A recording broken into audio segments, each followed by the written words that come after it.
yung view natin? Hindi mo lagyan ng bato sa likod, no? Nilagyan. Sir, tira mo yung dagit ni Mario.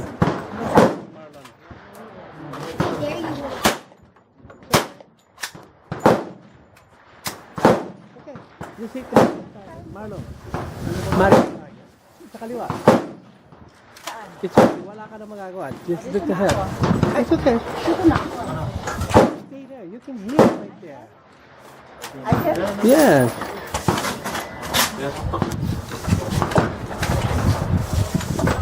Okay.